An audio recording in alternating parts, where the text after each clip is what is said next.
Transmitter device activated. Coordinates set for Earth 2. Hey everyone, welcome to the Earth 2 podcast, your weekly exploration of the DC Comics multiverse and the legacy of their Golden Age characters through the Silver and the Bronze Ages of comics. I'm Peter, but I'm not Parker, I'm Watson. And I'm completely discombobulated by that little bit of spontaneous action. I'm David Steele, welcome back, thank you for joining us. Yes, we continue our Spider-Man themed exodus this week, if you like, listeners.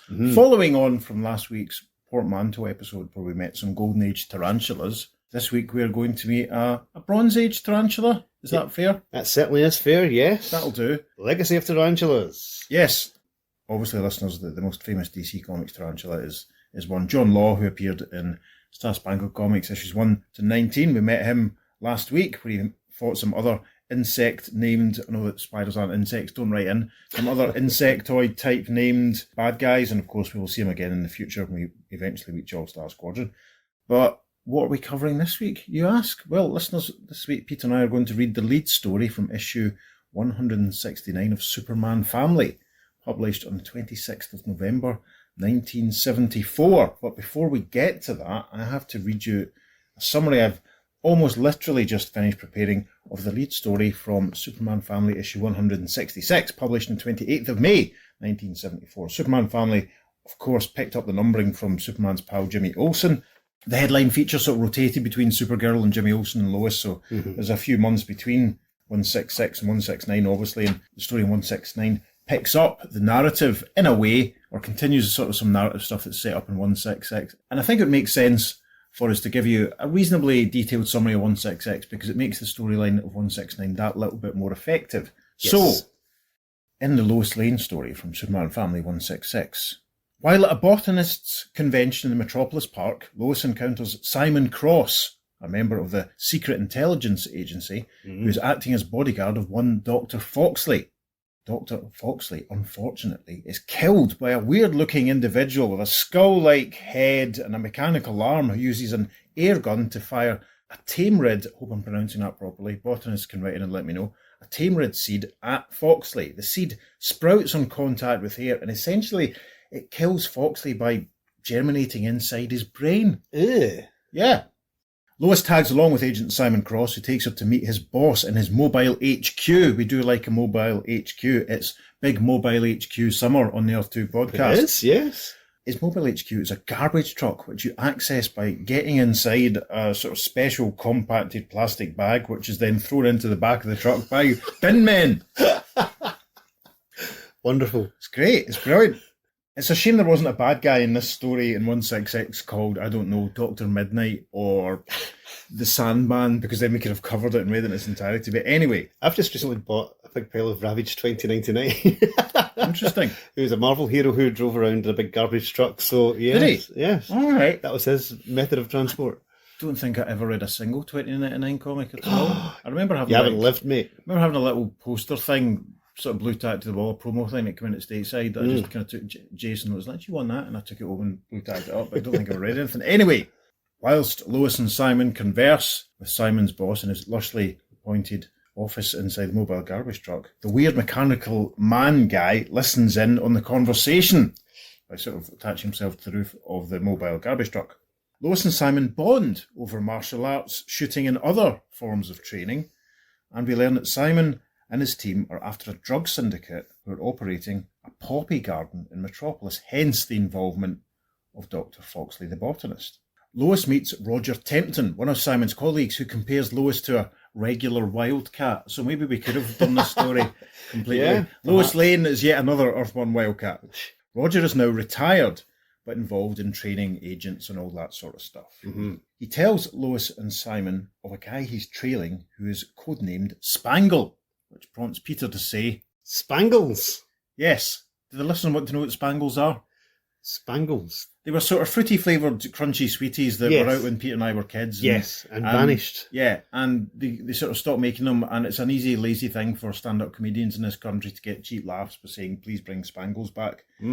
Anyway, bring back Toffos, that's what I say. Pacers. Juicers. I like Pacers. Pacers were great. Yeah. Anyway, later on, Simon and Lois position themselves on top of a tall multi-storey car park so that Simon can use a rifle to fire a bugging device onto the Spangles' clothing. I'm miming firing a rifle at Peter right now for the benefit of our YouTube viewers. Simon is successful in this, but they're attacked by the skull-faced mechanical arm man who throws Lois off the roof of the car park and then strikes Simon with a fatal blow to the head. Superman catches Lois in the nick of time, but they're too late for Simon. Lois brings Superman up to speed and then checks in with Simon's boss, determined to crack the case. She then teams up with Roger Tempton and they follow Spangle to a secret subway tunnel via a subway train where they also find a hidden poppy garden. Turns out that they are not poppies, but a new flower developed by Spangle and Dr. Foxley to make humans immune to addictive drugs. Roger Tempton reveals himself to not only be a traitor to the Secret Intelligence Agency, but to actually be Metropolis's biggest drug supplier. He also reveals himself, and take a drink if you saw this coming, to be the mechanical armed assassin who had killed Foxley and Simon, who both knew of the hidden garden. No. Yes, I'm afraid so. Roger moves to kill Lois, but again Superman arrives in time to save her. And Supes had found Lois thanks to a giant message spelled out with leaves from the botanical exhibition. Superman thought Lois had done it, but she hadn't. Lois checks in again with Simon's boss to relay all of the events before reflecting, sadly, on Simon's death and wondering just who it was that spelled out the message alerting Superman that she was in trouble. And that takes us straight to issue 169 of Superman Family, and Peter is going to tell you all about the cover. It's DC 100 pages for only 60 cents at the top. So it's a 100-pager, so there's lots of stories in this that we're not covering. So let's talk about them now. Jimmy Olsen battles the League of Fantastic Supermen. And we do have a picture of Jimmy, who appears to be standing outside the bottle city of Kandor, firing a ray at it, seemingly enlarging some inhabitants of the bottle city of Kandor, including a tiger man? I think it's a lion. Is it a lion? I'm just got Tiger Man in the brain. I heard that rumour. I know, I started it. Yeah, it's a lion head looking through the story. An old man Superman, a bald Superman, and there's another Superman flying up from Kandor. Exciting. Yeah, the bald Superman is sort of enlarged brain type Superman, and the one with the long beard is based on my boss Dumbo. There we are, of course. So there. Also in this issue we have Green Arrow, Batman and Green Lantern in the anti-Supergirl plot. Yep, so we're now going to go to Chuck, Steve and Gavin, who are going to give us a quick summary of that one. Only joking. Or are we? Can you imagine? Where we have those three heroes confronting Supergirl, and Green Arrow, beardless Green Arrow, it's at that era, is exposing her to green kryptonite. Gasp. Shocking. You know, there is a case to be made for actually doing that story. I know, it's possibly a flashback, listeners, so stay tuned, you never know. Yeah, I had read that and I thought, Maybe if we decide to complicate things for ourselves, we'll have another next time. Maybe the next time there's a significant anniversary episode, we'll maybe do that. Yeah, I could do. We'll think about it, we'll see. Could do. Would you like us to do it, listeners? Let us know. Also in this issue, Bizarro becomes an outcast. Crypto gets a new master. Pa Kent gains superpowers, plus special super features. Yes, Pa Kent, apparently with this image on the cover, gains the superpower to not look anything like Pa Kent as I've ever seen him. Very true. He looks more like, what's his face, Mr. Norris, in charge of whatever it is that Billy Batson works, doesn't he? Yeah. Anyway. Down the left-hand side of the cover, we've got an image of Lois Lane in hot pants and an orange kind of crop top sort of thing. Supergirl at the bottom, flying upwards with my favourite Supergirl costume. It's the one with the S logo over at one side, which is cool. But in the middle is Jimmy Olsen looking the coolest Jimmy Olsen ever has. He's wearing a white polo neck. He's got his usual green jacket on, but he's wearing amazing yellow checked bell bottoms over his brown shoes. He is a dapper chap. Yes. 1970s, watch out. Yes, the regulars' sort of clothes here could not be more 1974 if they tried. But we're not going to talk about any of those stories. Sadly. Well, we have, kind of. Well, yeah, I suppose.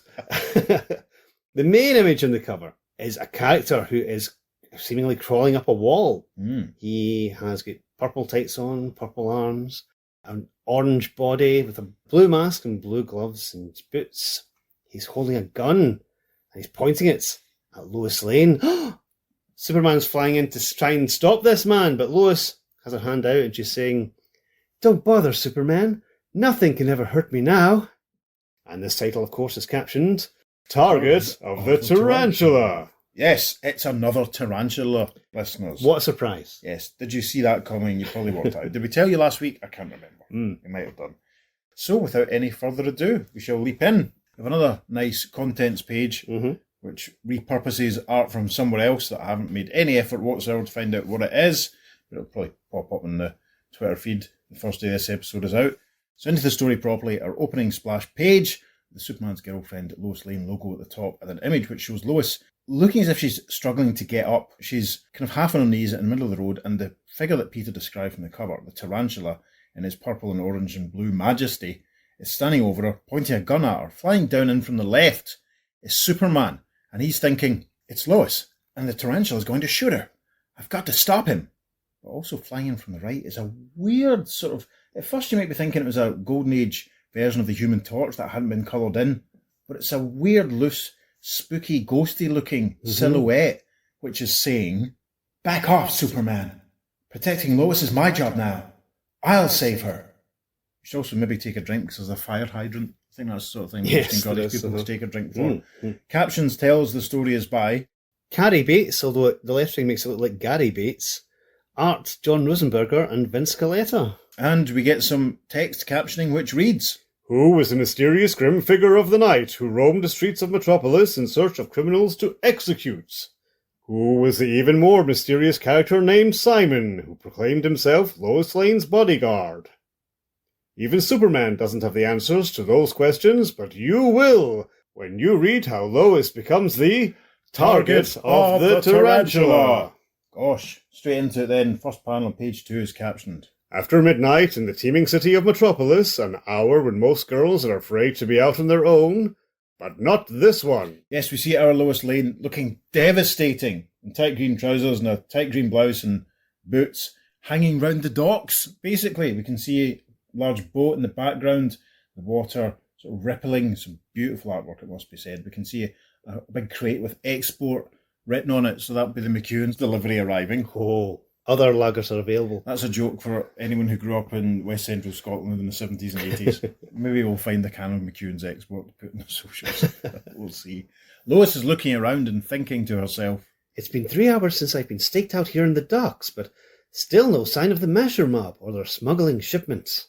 Could the SIA's tip have been wrong about the time and place of the pickup? a little asterisk reminds us that SIA stands for Secret Intelligence Agency. And as Lois looks around, she doesn't see a shifty-looking guy in pale blue jeans and an orange jacket standing in one of the crates above her. He's crouching, and then he leaps off, jumping down towards her, saying, Gotcha, sweetheart. But Lois grabs him by the arm in midair and flips him over her shoulder, making him drop his pistol, which we now see probably fell out of his pocket or something, and he lands on the ground as she says, Not quite, sweetheart. And the final panel of page 2 is Lois ducks down to pick up the gun. Another gun in a hand looms into view, and a voice in a green sleeve says, Leave the gun, miss, and put your hands up. We see in the first panel of page 3 that Lois is now being confronted by a man in a purple suit with short red hair, and the guy in the green sleeves, the green jacket, brown trousers, dark brown hair, both pointing guns at Lois, and the guy in the orange jacket and the purple suit guy is saying, Hey, I know this cute little number. She's Lois Lane, the TV reporter. The guy in the green jacket says, You're right. I'd know her face anywhere. But what's she doing spying on us? It doesn't matter. Now that she's recognised us, we can't let her live. Lois kind of half turns away at this point as they point their pistols towards her, and one of his colleagues says, Yeah, that's right. With her connections, she could sure put the heat on us. For somebody who's going to get zapped, she's a pretty cool chick. Let's cut the yap and get it over We with. see that Lois is standing, looking very nonchalant, hands up, casually. Doesn't look too bothered at all. And then she gets a close-up where she says, Now, Simon, I need some help. and then in the next panel, all 3 bad guys fire on her. There's a sort of poof, poof, poof. And we see that the bullets seem to have no effect. Purple suit guy says, what happened? Guy in the green jacket says, Our slugs, they stopped in midair and burst into flame. But then, as if by magic, one of the crates suddenly erupts with its cargo. Yeah, we see the box bursting open as a rip sound effect as it just tears apart. And the purple suit guy remarks, Hey, we're being pelted with shoes? An orange jacket man says, Is this dame some sort of a witch? She's gone. How could she? She was standing right there a second ago. We see in the next panel that Lois has taken advantage of this little distraction to climb up and hide on top of another crate overlooking them. Orange Jacket Guy says, I don't get it. How could she have gotten away? forget about that dame for now. Our shipment is coming in, remember? We got work to do. Lois gets a dramatic close-up here as she whispers to herself, it seems. Nice going, Simon. That was fast thinking, whisking me up here. Who is the mysterious Simon that Lois keeps whispering to? Be patient, you'll soon find out. The next panel, we see Lois still crouching outside the bad guys, although she's kind of pretty much hiding in plain sight to me. As she watches the three bad guys talking to the captain of a sort of little tugboat-looking type boat, which has come into view. Lois is thinking, So, that's how the Masher mob smuggles its drugs. Who would suspect a little tugboat is carrying $1 million worth of white bags into the harbour? $1 million worth of white bags. My goodness, this is miles away from the Lois in Jeopardy Silver Age stuff, isn't Yes. it? It's fascinating. Tricking Superman into trying to marry him. All that stuff. Final panel on page 4 is Purple Suit Guy taking a bag, looks like a bag of sweets or a bag of chips, but apparently it's a white bag, from the captain of the tugboat, and Lois, watching this, is still thinking, No wonder they're smiling. The Mashers make a small fortune when they sell that stuff in the street. But right now they're going to find out this shipment stops here. Abruptly, a chilling voice startles the mobsters. yes, amusingly, we see that the tugboat is named Atlas. Wow. Before we go any further, that's a nice coincidence, given recent events on the Off 2 podcast. And we see Purple Suit Guy and Orange Jacket Guy and Green Jacket Guy all moving around boxes of drugs, presumably, but off camera, a voice suddenly says, "Turn around and face me, for I am the last sight you'll see." And of course they do turn around, because we then see, as we've described them a few times already, a figure in purple tights with an orange vest, blue shorts, boots and gloves and blue mask, and a yellow belt, which we can see is a spider emblem on it. And this guy's pointing towards them in panel 2, saying, "The time has come for you to pay for your evil deeds." I don't believe it. It's the tarantula. It can't be. And you know it. Cut him down. But even as the order is given, the weird figure twists his wrist, releasing a hidden weapon. Yes, I hope he doesn't suffer from arthritis in his old age. There's a massive click sound effect. We see a hand grenade appearing in his hand. One of the bad guys off camera shouts, "Cut him down!" But in the next panel, we see the tarantula hurling this new device towards the bad guys, prompting one of them to observe and shout. That's a grenade he threw. Then the captain of the ship says in the next panel, It landed on the deck. you see the weird zzz sound effect, because obviously the grenade is buzzing. It must be in some kind of timer mechanism or something. Purple Suit Guy yells, "Find it quick, before it goes off." Green Jacket Man, crouching, says, "I think it rolled over here." And then we get another shot of the boat called Atlas as they all bend over, scurrying about, trying to look for this hand grenade, as the tarantula, unseen by them, dives into the water, saying, "That should discourage the Masher mob from continuing their drug importing," because the first panel of page 6 is a massive kaboom as the ship explodes, life belts and bits of equipment and probably bits of members of the Masher gang and ship staff flying everywhere. And as splintered remnants start floating out to sea, Lois watches with stunned amazement. Simon, we both know it's impossible for the tarantula to be in action, yet we saw him send criminals to their horrible deaths. At Galaxy Broadcasting the next day... Yes, a busy, bustling office. There's a man with a pipe going into a filing cabinet in the background, another lad carrying a big pile of paper around, but in the foreground, Lois is on the phone, and she's saying, I understand. Over and out. and a voice off camera says, "Lois?" Oh, hi Clark. What's up? And familiar figure in his blue suit, looking so much like Christopher Reeve in this panel, it's unbelievable, perches on Lois' desk and says, "How about letting a fellow reporter take you to lunch? A new Italian restaurant just opened down the block." I really would like to, Clark, but that fellow on the phone asked first. "Some other time, huh? By the way, last night I stopped by your place like you asked, with that research material you needed for that science story you're doing. But you weren't home." At this point they've crossed to the elevators and Clark is pressed for the down button. Lois replies, Oh, sorry about that. I had a sudden late date. inside the lift as it descends in the next panel, and Clark looks thoughtful. Really? It doesn't take a Superman to figure out she's hiding something. In fact, she's been acting strange for the past few months. At first it was nothing I could pin down, until I happened to see her talking out loud to someone named Simon, but no one was with her. I caught her talking to herself several other times, but when I ask, she always denies it. They're exiting the lift at this point. leaving the Galaxy Broadcasting building, moving it onto the pavement. Take the leave from each other as Lois says, See you back in the office in an hour, Clark. Right, says Clark, moving off, he thinks. You won't see me, but I'll be watching you as soon as I duck into a deserted alley. And the next panel, for the first time in a very long time in this podcast, we see Clark Kent getting changed into Superman. Yay! Thinking, I have a hunch the Simon she's meeting has something to do with her odd behaviour, so I'll follow her as Superman. But Supes takes to the air, flying out of the deserted alley, looking around, no sign of Lois, and he thinks, huh? She disappeared. But how could she, in the time it took me to switch? She'd only have taken a few steps, and you can take a drink in this panel because of a very conspicuous garbage can on the side of the pavement, but also, even more conspicuously, if you're paying attention to my summary from the story from issue 166, we see a large garbage truck with Metropolis Sanitation written on it, and a burly man lifting what appears to be a refuse sack into the back of the truck. And even after scouring every building on the street with his X-ray vision... Yep, great shot of Supes up in the air, as he thinks, I'm stumped. I can't understand how Lois could slip away from me so fast. Yet there are some places even a Superman doesn't think of searching. Yep, we see the garbage truck speeding along, and from inside the garbage truck we hear voices. I got your phone message, sir, and I'm here to make my report. Very well, Special Agent Lane. Proceed. Yes, how could the action ace know that what looks like an ordinary garbage truck on the outside is actually the secret mobile headquarters of the SIA on the inside? And we see Lois sitting talking to the chief in what looks, interestingly enough, like a giant Bluetooth symbol on the wall behind them. That's fascinating. Wi-Fi enabled. Yeah, Lois is saying. And when the tug blew up, the drug packets in the Masher mob were also annihilated. The chief looks thoughtful. Can you describe this mysterious stranger who threw the grenade? I'll do better than that, Chief. I can show you a picture of him. You can? Excellent. Lois holds up what looks like a magazine. What have you got there? See that Lois is holding up a copy of the television guidebook dated May the 5th, 1966. A caption on the cover reads, TV's favourite hero, Tarantula, and we see indeed an image of a very familiar figure who we met earlier in the story. This prompts the chief to say, The Tarantula? Are you joking?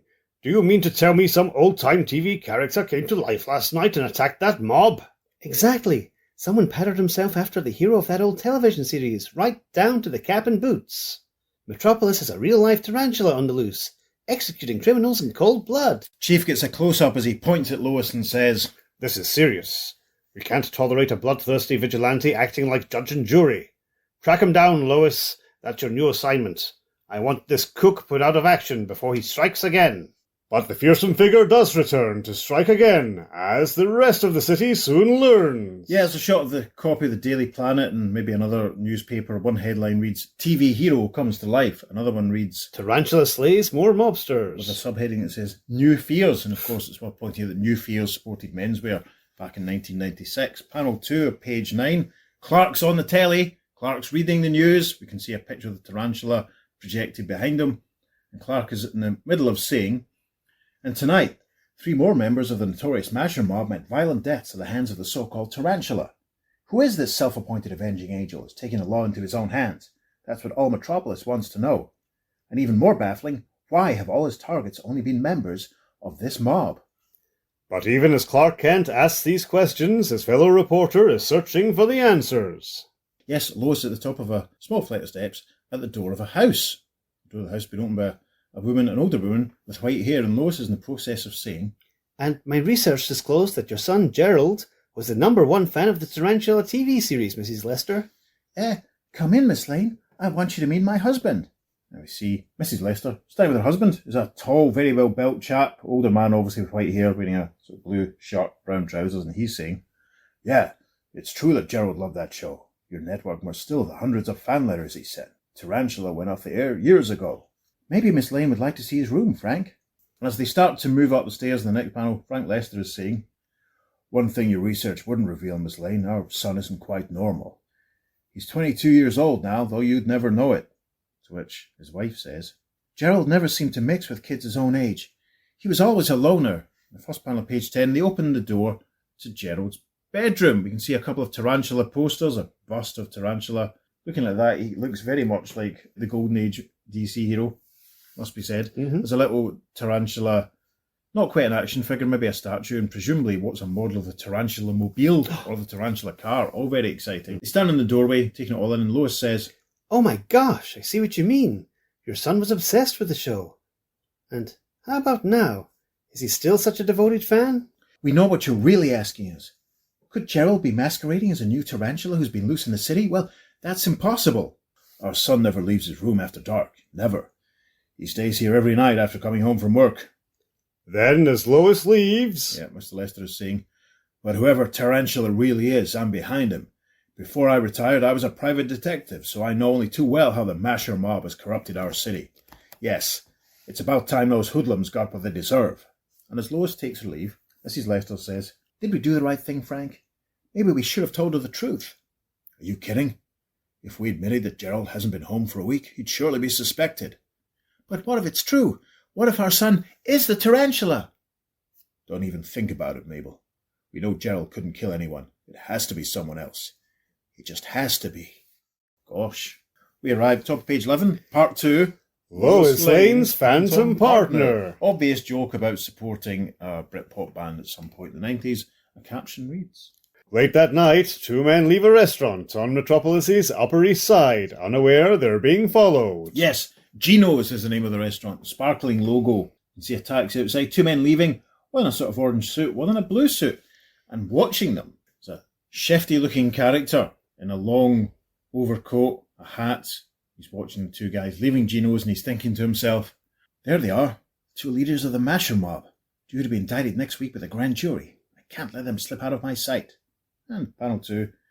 The first of the Mashers, in his orange suit, hails a yellow cab that happens to be floating by, saying, "Taxi!" They get in the next panel, and we see it's being driven by a familiar figure with a blue hood and an orange vest and presumably purple sleeves. First Masher yells, "Oh no, it's him, Tarantula!" And his brother remarks, "He's the nut who's been knocking off our boys." To which the Tarantula says, "Hello, gentlemen, and goodbye," as he quickly leaps out of the Ace taxi, which then explodes with a Baroom! In the final panels, he ducks to the ground. Goodness me. At that instant, a trench coat is discarded to reveal a familiar garb of red and blue. Yes! The man in the hat and the coat who was watching the Mashers leave Gino's is revealed as Superman. We see him whipping off the coat, moving towards a taxi, which is smoking with pink smoke, bizarrely, and he's thinking, "Great Krypton! I was hoping to catch Tarantula off guard, but he surprised me."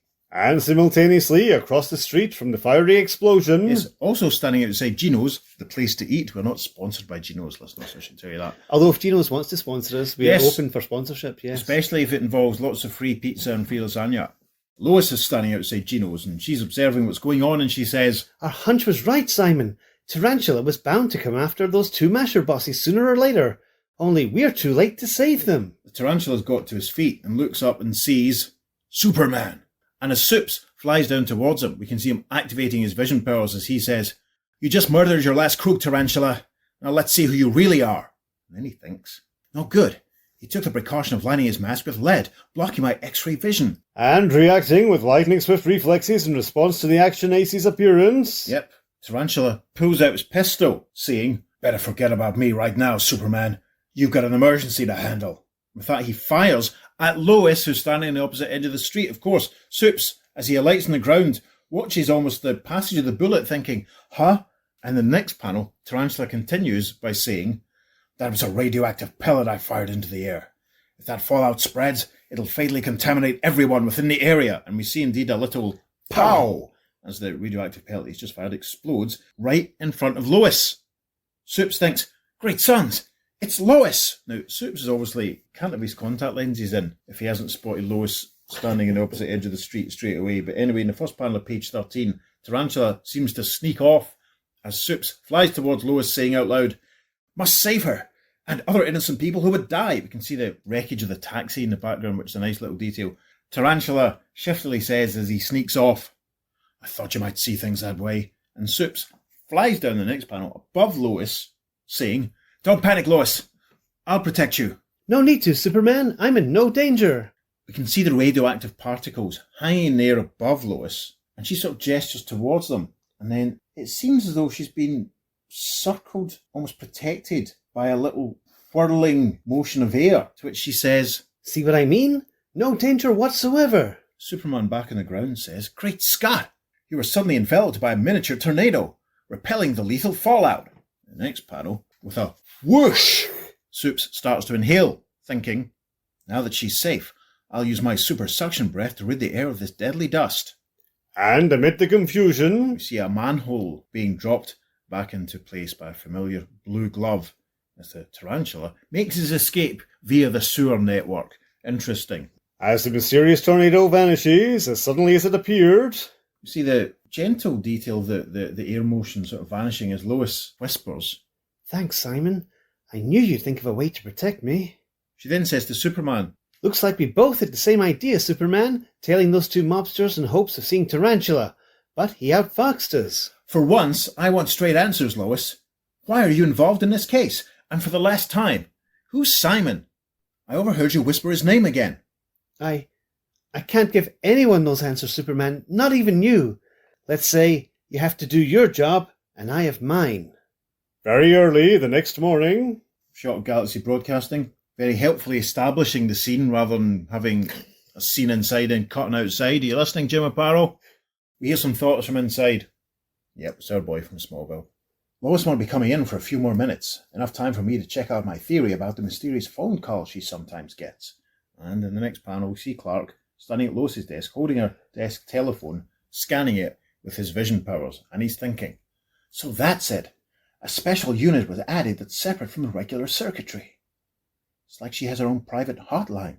But if I'm going to find out who's at the other end, I'll have to call him up first. And we finish page 14 in a very ominous-looking shot of a telephone. Good grief.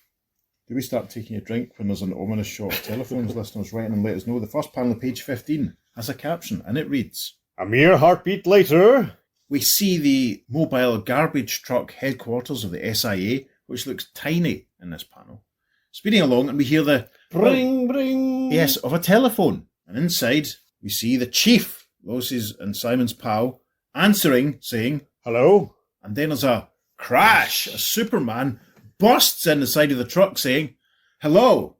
And after the Man of Steel has repaired the damage caused by his spectacular entrance, Supes is sat down opposite the chief, both at his desk, and Supes is saying, so, after I placed the call on Lois's phone, I merely traced the microwave impulses through the phone system to here. I should have known our ultra-tight SIA security was no match for you. I knew Lois was up to something these past few months, but I never suspected she was a secret undercover agent for the SIA. It all began about 6 months ago, when an assignment happened to involve her in a case one of our agents was on. But I'm afraid our agent, Simon Cross, and your Miss Lane became involved with each other too. It was quite a shock for her when he was killed in the line of duty. Simon? Exclaims Supes, gets to his feet. She's been talking to someone named Simon, and she seems to have uncanny powers lately. Preposterous! Simon Cross has been dead for 6 months, I tell you. Supes looks very thoughtful in the first panel of page 16. It's not your agent's death I'm questioning, Chief. It's the things that have been happening since he died I wonder about. At that very moment, being scrutinized under a microscope at police headquarters. Yes, we see a little, what looks like a green sort of crystal, to be honest. Very interesting point of view shot. And we hear a voice saying, yep, no doubt about it. Only one spot in our vicinity where you'll find this particular mineral. Spencer Valley, 20 miles north of the city. And we see in the next shot, pull back, we see a goatee-beard chap in a very tunic-style shirt. He's in the process of saying to Lois, who looks devastating in green horizontal stripes and purple trousers, now, Lois, where did you say you found this sample? I didn't, but thanks for the information. I'm grateful to you. A slow dissolve, and we see Lois speeding along the highway in her yellow car, and she's thinking, I picked up those mineral flecks from the ground all around the wreckage of that taxi Tarantula blew up. I'm betting there was a chunk of that mineral lodged in his boot. Next panel's great. Nice high shot of Lois driving on the wrong side of the road to our eyes, obviously over here, as her car crosses a big bridge. Spencer Valley is practically uninhabited except for a few summer cabins. If my hunch is right, one of them has a tarantula for a tenant. I must say, Lois looking very much like Erica Durance in this panel. Is it just me? She does, yes. Isn't that weird? That's uncanny. Final panel of page 16, she's driving along and thinking to herself, Don't worry, Simon. I promise to be careful. Besides, no need for me to be afraid of anything with you so close. let's get Erica on the podcast. I'll give her a call. Just kidding. I should say, listeners, very quickly, if you were a Smallville fan, the Talkville podcast is very good. It kind of wobbled a bit in Series 3, but you get the sense that Mike and Rosebaum is kind of glad to be there again. They've just started Series 5 as we record. It's worth checking out. Anyway, back to the top, page 17, and a caption that reads, But while Lois speeds toward a rendezvous with danger, an even more dangerous experiment is about to begin in the privacy of Clark Kent's apartment. That's presumably where we are. From inside, we hear Superman's thoughts. This apparatus I assembled ought to perform according to the laws of advanced Kryptonian science. Yet the forces I'm tapping are beyond all science. And we see in panel 2 inside that Supes is working on this weird purple metallic structure as a sort of platform with a sort of cylinder with a globe at the top of it, a little thing coming off to the side, and there's a sort of control panel on a dais in front of all this. And Supes is operating the controls thinking, if what I suspect is true, Simon Cross is earthbound in supernatural form. My ectoplasmic exorciser will draw him here like a magnet. And we see that he's activated it, and it looks like a scoosh. It's the only way I can put it, sort of purple energy is coming out of the funnel in the front of this cylinder. For long moments he concentrates as his device hums and crackles until... Yes, very helpfully, the Man of Steel thinks an eerie form is starting to take shape, and we see the silhouette of a man forming in front of him. This figure solidifies, and we, if you've read Superman Family issue 166, we can recognise him as Simon Cross. This ghostly, translucent form of Simon speaks in panel 4, saying, You took me away from Lois's side, Superman. What's the meaning of this? So, the ghost of Simon Cross does exist. You're the invisible guardian angel always near her. You didn't go to all this trouble just to say that, Superman. Why don't you admit why you really sought me out? What are you talking about? Says Superman. Simon points at him in the final panel of page 17, saying, Jealousy! You can't accept the fact that Lois doesn't need you anymore. You wanted to see the face of the rival who took her away from you. Take a good look, Superman, because I'm from a realm even far beyond your ken. We're elsewhere at the top of page 18. While in Spencer Valley... Yes, we see Lois walking down a hill, and she thinks, There it is, the only cabin I haven't checked out yet. If this one's a dud like the others, I lose out. Panel 2, Lois has reached the cabin, and she peeks in a window. You see a young boy, the Ringer t-shirt, opening a case of some kind, and Lois is thinking, Bingo! That's Gerald Lester. I recognise him from a snapshot his mother showed me. She enters through the door of the next panel, catching Gerald in the act of something, and she says, Packing up, Gerald? You planning to go on a tour as Tarantula? Gerald whirls to her and exclaims, Huh? Who are you? The point is, I know who you are. The vengeful, self-appointed judge, jury and executioner who's been terrorising this city. No, you've got it all wrong, says Gerald as he stands. And then a voice comes from behind Lois in the next panel saying, He's right, Miss Lane. You do have it all wrong. And Lois whirls around to see... Tarantula! Yep, and there he is in all his orange, purple and blue glory, with a gun pointing at her, as usual, as he enters saying, In person. So you see, Gerald is quite innocent. But you must admit his background as a devoted fan certainly made him an ideal suspect. And with that, the tarantula whips off his mask, revealing a familiar, older man with white hair. Lois says, Mr. Lester, you're the tarantula. After I lost my private detective license, I couldn't give up fighting crime. Not with underworld scum like that masher mob on the loose. I needed another identity. He moves to stand beside his son, still pointing a gun at Lois as he says, So I chose my son's idol, Tarantula, knowing full well the police would suspect him because of his obsession with the TV show. This prompts Gerald to say, Dad didn't hurt me, Miss Lane. He just kept me locked up here for my own safety. You kidnapped your own son just to throw suspicion off yourself? I had to. But since I've executed the whole gang, the Tarantula's work is done. For now. I'm sending Gerald off to Europe where no snoopy reporters like you will bother him. Points the gun at Lois in the next panel saying, And as for you, I'm afraid three's a crowd when it comes to secrets, Miss Lane. Gerald moves forward saying, Dad, you can't just shoot her down. And Lois at this point gets a close-up where she whispers, Come on, Simon, do your stuff. Simon? She thinks, Oh my gosh, he's not at my side. Mr. Lester points his gun at Lois saying, This must be done, son, to protect the secret of the tarantula. And with a blam, he fires. However, in the first panel of page 20, the bullet seems to be diverted into the wall where it just sort of dissolves with a splat. And Lester says, My bullet suddenly turned into water. And Lois thinks, Phew, Simon came through just in time. And then there's a crash as Superman bursts up through the floor of the cabin, punching out Lester, who only has time to say, "Superman, oh!" before he gets struck. And after the deranged father is securely tied up, Superman is standing with the spectral form of Simon at his left side. Lois says, Superman and Simon? I never thought you two would meet. How on earth did... and Supes replies, "It's a long story, Lois. Luckily, Simon convinced me you might be threatened, so we rushed here together." Simon gets a close-up in the next panel as he says, "And now I realise what I should have known all along, Lois. It's Superman you really love. And no other man, not even a supernatural one, can take his place in your heart." Lois moves forward in the next panel saying, No, Simon, don't leave. Wait. but Simon waves softly, gently, and says, "It's no use, Lois. You can't lie to a ghost. I can read what's in your heart. Farewell. Forever." And in the final panel, page 20, Simon's spectral form dissolves and evaporates. Lois hugs herself to Superman, saying, He's gone. Gone to the world of the beyond. "Maybe there, Simon's spirit will find out what it couldn't have among the living. Peace and happiness," concludes Superman, and we have reached the conclusion of the story, as a small caption says, The end. Well, I really enjoyed that. yeah, it's good. Another tarantula, a very murderous tarantula. Yes, a very killy tarantula, as you would say. Killy. Yes. I love the artwork, I have to say.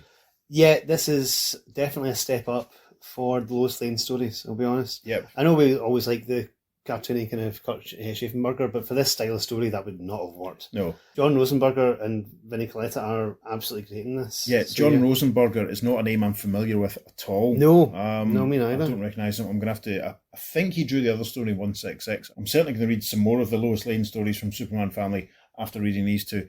No, it was terrific. I mean, it was all over the place. We got Yeah. drug smuggling. We got, vengeful sort of gun-toting superheroes. We got Superman using his powers. We got Explosions. explosions and death. Yeah. And then a ghost, paper, snow, a ghost. A Not- ghost summoning device that Yeah. Superman rattled up. Yeah, and not a full moon in sight. No, gasp. Raging. A nighttime scene, there's no full moon. This is shocking. Yeah, I'm just gonna take a drink in honour of that. Hang on. Yeah, the thing that we want to talk about as well that I'm used is panel 1 of page 6, the kaboom that blows up the Atlas. And we see in the next panel the Atlas ship sinking and the Atlas lifeboat sinking. And as Pete pointed out, this is the good ship Atlas. Being destroyed by a tarantula. Yes, and obviously Tarantula was one of the characters published by Atlas Comics, appearing in weird suspense and making it to 3 whole issues. And we can't help but think that this is Carrie Bates anticipating the failure of this line and maybe Yes. being a bit satirical. And Could be. I mean, given that this was published in November 74, it's not impossible. He could have been aware of what was going on. Could have been. Yeah, Could have because been. as we learned the other week, there was a lot of hype over the summer that year of this line coming, and they did start publishing by the end of the year. I genuinely think that it's, especially on page 5, the Atlas is so clear. Yes. I think this is a deliberate little Uh-huh. snipe at their Yeah. imminent rivals. And Tarantula's costume actually does look very much like an Atlas-style hero. Yeah, in that it's a bit crap. Yeah, uh-huh. Yeah, it looks kind of like a cross between the Destructor and John Target Manstalker. Yes, uh-huh. I can definitely see that. With a bit of the Scorpion, it's got a bit of the Scorpion colouring. Yes. Oh, yeah, that's true. God, gee whiz. It is. It's Yeah. he is an Atlas mashup. That's hilarious. Wow. And Listeners, of course he kills people, and that's what they were doing in Atlas comics. like left, right, and centre. Yeah. Listeners, I hope you're really glad that we did an Atlas episode now. Uh-huh. I certainly am. Jinx. Jinx, show me a Fanta. I mean, it's a really, really interesting story. It's so much more sophisticated than the earlier Lois Lane stories that we'd read. Yeah. I mean, it's a long time since we did any Lois Lane stories, but, they were all just, as you said, purely concerned with Lois trying to trip Superman into either revealing his secret identity or getting hitched to her or something or nothing. It's fascinating. Yeah. And as you said as well, just the death count's massive. Like, I know. the fact that Supes doesn't just like take him out straight away, I refuse to believe that Supes would not have been able to find him immediately. He could have traced him, maybe by heat or something, through the sewer system and shut him down. Supes is a bit inept in this. Yes. He is very inept in this. He's very reactionary and not really planning ahead. Which is, in a way, is fair because it's not his story. True. I do like the sequence he goes to meet the chief, and finds out everything that's been going on. And he does work to help Lois in it. It's quite good from that point of view. It's also interesting that there's an actual ghost. There is Simon's ghost. Which I mean, you don't see very often in Superman comics. no, Not a Phantom Zone projection. not an imaginary story, but it's really interesting because the ghost of Simon Cross does exist. You're the invisible guardian angel always near her. That's really quite deep. Mm-hmm. For, again, as we're saying, this is so much more sophisticated than the traditional sort of Lois Lane stuff that we're used to. Mm-hmm. You know, you almost expect, like, should the Spectre have turned up to walk him off to his rest at the end? That would have been good, wouldn't it? Yeah. That would have been amazing. If I'd Phantom been, Stranger appearing. that would have been tremendous. I Mm. mean, when you and I write our DC comic, we'll write something where the Spectre takes Simon Cross on to his next role or something. Yeah. But I like the idea of the contrast between the supernatural stuff of Simon having these powers to protect Lois and things. Yeah. And throw her out the way of the bad guys or create little whirlwinds that protect her from radioactivity. And the contrast between that and the pure Silver Age bunkum of the ectoplasmic exorciser. That's really interesting. I mean, it's Carrie Bates. You know, he really knows what he's doing by this point, doesn't he? Or is it Gary Bates? Gary As I said, it is his close friend. Yes. His brother. The lettering is very bad. Yeah. I did have a good laugh at Lois's reaction, saying, "Oh my gosh, your son was obsessed with this show," if she walks into his room and sees 2 posters, an action figure, a car, and a bust. She should come round to our houses. I know. Take a step into my living room, Lois Lane. You'll never want to leave anywhere so quickly in your life. If you can, you'll have to step over the long boxes to get Exactly. Jokes. I know. I like the very understated representation of geek culture. Yes, well, I suppose it was, the 70s. There was less of it around. Lois, I think, looks like she's auditioning for Charlie's Angels in pretty much every single panel of this. She looks amazing. Yeah. It must be said. It's definitely the fashions, the look. She could be played by Kate Jackson, no bother, in this. Yeah. Yeah, I mean, it's bizarre that she really does look like, the wide-eyed and sort of like full features. She does look like Erica Durance in a couple of panels, so that's just tremendous. A nice little bit of foreshadowing. I wonder if they sat down with a copy of Superman Family 169 when they were casting for Smallville Series 4 and said, she's got to look like this. Well, we've got no evidence that they didn't. So this is true. Yeah. Maybe we should send an email into Talkville and get them to ask, and Michael and Tom will not have a clue what we're talking about, and then they'll phone Alfred and Miles and ask them themselves. That'd be nice. I think next time America does a con, just take along a copy of this issue and get to sign it. Well, that's a great idea. Let's nick off now and find out when our next convention appearance is, and we'll sort that out, and you can pay for the flights. Hooray. Yay, cool. The more I think about this story, the more I do think it is a reaction to Atlas Comics. It's ridiculous, and it's fun and exciting, and it's a change of pace, but it is totally a reaction to it. It's bizarre. I mean, it works very well. It does continue on, obviously, the story from issue 166. Yeah. Given that they were published, 6 months apart, I'm really impressed at the level of continuity. I haven't checked, but I'm pretty sure it would have been Jimmy and Supergirl that would have headlined the meantime in between time. We're not used to this level of continuity yet. No, in any of the stories that we're doing. Especially not in the Lois Lane stories, which have traditionally always been the sort of one and dones. Yeah, and maybe really occasional two-parter. Yeah, the really frivolous sort of stuff that we've done in the past. Yeah. I must quickly mention, listeners, a few years ago, because I'd kept diaries and stuff, I operated a Twitter account where I kind of recanted what I was up to in 1997 on a daily basis, and I was pretty sure I'd done this, but I got this copy of Superman Family 169 and a few others on the 2nd of July 1997 because I tweeted on the 2nd of July 2017, went up to Glasgow with Tony, went into Foreign Planet to see Peter, not Peter Watts, of course, Peter Root, who still had his back issues, stuff through the back at that point, traded in some stuff and got the 100-page issues of Superman Family. So I can actually date very specifically when I actually bought this comic. So that's rare, rare in the show, but I was able to do it. That's pretty cool, I think. No, it's a really interesting story because it's got stuff there about obsessive fandom, Lois with a romantic rival for Supes. As we've said, all the stuff that seems to be broadly attacking what Atlas were doing just can't be a coincidence. No, definitely not. And we'll have to see if Carrie Bates ever talked about that anyway. No, it's really, really interesting. And of course, that suggests that on Earth 1, if this is where we are, Tarantula was a TV show. Indeed it was. A popular TV show. A 60s TV show. It's like 1966. Can you see where we're going with that? Yes. Is Peter going to say it for us? He was possibly played by Adam West. There we go. See? Analogous, of course, to the Batman TV show. That's really interesting. And again, that's another clever thing from Carrie Bates. He's going to know that most readers are going to spot what he's doing there. Yeah. And it's interesting to think that the superhero name across the dimensions survives in a different sort of way. Maybe someone on Earth 1 had read a comic featuring the Golden Age Tarantula when he was a kid, and that's where his idea for the TV show came from. Maybe. We'll never know, but it's interesting to speculate. Yes, another tarantula. at DC Comics. Fantastic. Indeed. So listeners, moving now to contemporary correspondence, reading from issue 172, cover dated September 75. That's a whole 6 months after the cover date for 169, Superman Family Bi-Monthly at this point. That's such a long lead time. Interesting to point out that the letters pages in Superman Family sort of were on rotation with whatever the cover feature was. So if it was Jimmy Olsen's story they were covering, the letters page would feature Jimmy. If it was Supergirl, it features Supergirl. But in this case, it's letters to Lois. Nice, isn't it? Yes. So, like Brave and the Bold, we don't get any real full letters. We instead get little chunks out of other letters that are highlighted and stuck together. There's one bit towards the end I think is going to delight Peter, but we'll get to that in a second. So I shall read the first little segment, which goes like this. Carrie Bates stirred up quite a controversy with 169's target with Tarantula.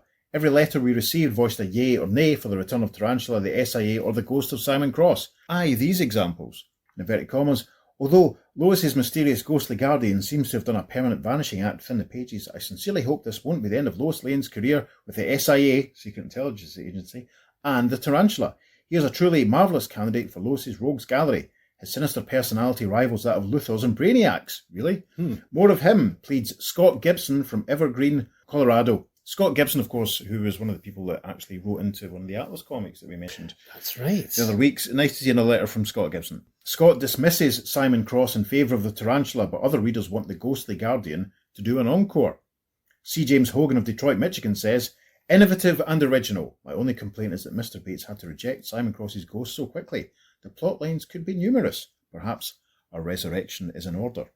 However, others felt the return of Simon Cross's spirit would be a mistake. In fact, Rebecca Mears from Reeds, Montana feels that he never should have appeared at all. Gosh. Raps Rebecca, target of the Tarantula, was really unbelievable. It was well written, although I don't believe in ghosts.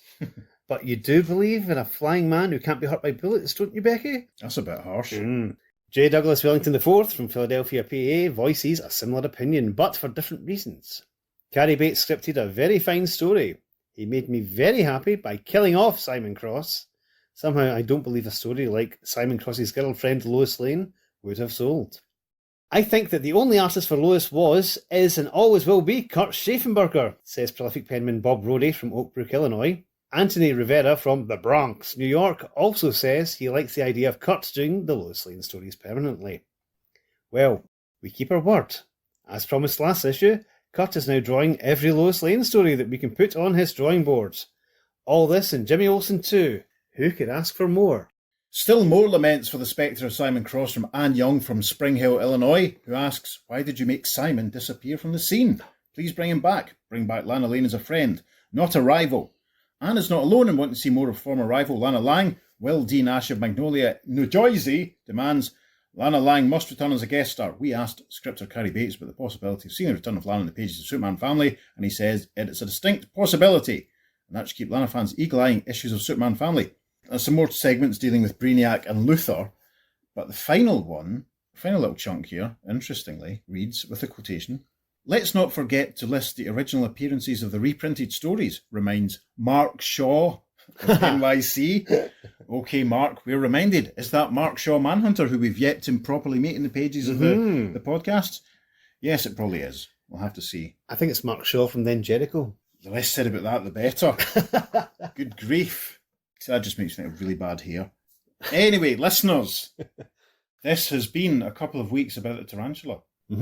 Which of the Tarantulas has been your favourite? Which Tarantula would you like to see more of? What did you think of the whole Lois Lane's ghostly boyfriend thing? You could write in and let us know. Peter, how would someone go about doing that? If you wanted to do that, you can email us at the F2podcast@gmail.com. Make sure you follow us on social media because we're putting up lots of lovely bonus material for this and indeed every episode. On Facebook and Instagram, we're at the Earth2 Podcast, and at Twitter, we're at podcast_Earth2, and it's the number 2 for all our socials. Be sure to check out the Facebook and Instagram this week, listeners. I found the original cover art for 169. I've got a couple of foreign reprints. There's not much else, but that'll do us. Worth pointing out, just quickly, I want to mention that cover of issue 172 highlights a Supergirl story called The Kiss of Death, but even more excitingly, the Jimmy Olsen story was called Love Me, Love My Beast. So that's that unexpected Jimmy Olsen original X-Men lineup story that none of us knew about. If you're feeling generous, listeners, you go to wherever it is you receive your podcasts and give us a nice review. That would be lovely. Or you go to our coffee page and buy Peter the price of a beverage. You know the drill. You could be reciting this along with us each week. But now, but not to worry. One thing I did want to say, listeners, as well, I'm interested to know, where are you? What are your activities when you're listening to the Earth 2 podcast? I tend to listen when I'm in the bath on a Thursday morning, or perhaps if I'm walking to work on a Thursday morning. Our good friend Chuck Lorridans, who's voiced Green Arrow for us on a number of occasions and will hopefully be able to do so again very soon, and who's also started his own Boxing Glove Arrow podcast in celebration of the Emerald Archer. Chuck posted on his Instagram the other day saying that he was digging trenches to the drains in the old hospital convent courtyard before it started raining, whilst listening to the Earth 2 podcast. Chuck, that delights me like nothing else, I can tell you. So listeners, regular listeners, please get in touch and let us know how and where and what things you got up to whilst listening to the Earth 2 podcast. Chuck was chucking earth while listening to the Earth 2 podcast. Before it started chucking it down. Indeed. Wow. On that bombshell. I've been Peter. I've been David. We'll see you soon on the Earth 2 podcast. Transmatter cube activated. Return coordinates set for Earth Prime. The captain of the ship says in the next pocket. Next pocket? Why would I say pocket? You've been saying that a lot lately. It's so weird.